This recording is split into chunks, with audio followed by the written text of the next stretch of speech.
நீங்க யாருக்குமா ஒரு ஆதரவு கொடுக்கலாம்? நாங்களா புள்ள வரும்போது அப்புறம் யாருக்கு கொடுக்க முடியும்? நம்ம புள்ள நிக்குது தலைப்புல, அப்புறம் என் பிள்ளைக்கு ஓட போடாம வேற எந்த நாய்க்கு நாதாரிக்கு போட சொல்றது? ஏன் இவ்வளவு நம்பிக்கை இருக்குமா? முதல் முறையா அவர் களம் காட்டுறாரு. முதல் முறையா இறங்குறாருன்னா முதல் முறையா இறங்கும் போது எதுக்கு நீங்க எல்லாம் ஆளுக்கால வந்து இந்த கூட்டம்லாம் ஓட்டா மாறுமான்னு ஏன் கேக்குறீங்க? ஓட்டா மாறிட்டா இப்ப என்ன செய்வீங்க? ஓட்டா மாறிட்டா என்ன செய்வ? சும்மா சிவனேனும் அமைதியா இருக்கிறவன சீண்டு விட்டுட்டு இப்ப வந்து உள்ள வரும்போது எனக்கு பயமா இருக்கு, விடவடம் இருக்கு, நடக்குதுன்னா ஏன்? எப்போதுமே நீங்க தான் இருக்கணுமா? எப்போதும் குண்டு செட்ல தான் நாங்க குதிரை ஓட்டணுமா?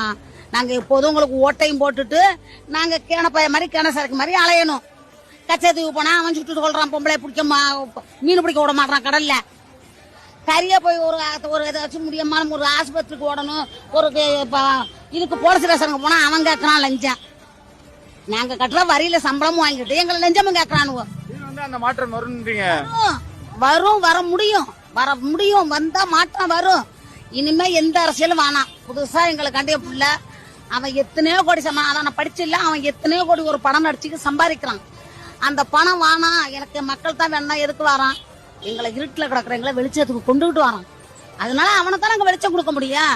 வரவனே வந்து அன்னாடு நீனே வாங்கிட்டு போ, நீனே ஓட்டு போ, நீ 200 கொடுத்து ஓட்டு வாங்கிட்டு போ, நீ போய் மூட்டையா சேர்த்து உன் குடும்ப அரசியலுக்கு ஒரு பக்கமா வச்சுக்கிட்டு போ. அப்ப நாங்க ஓட்டு போட்ட நாங்க எப்போதும் இப்படி உட்காந்துட்டே இருப்போமா? ஓட்டு போட்ட எங்களுக்கு உரிமை இல்லையா? அதே மாதிரி எங்க உரிமை, நாங்க யாருக்கு வேணாலும் போடுவோம்.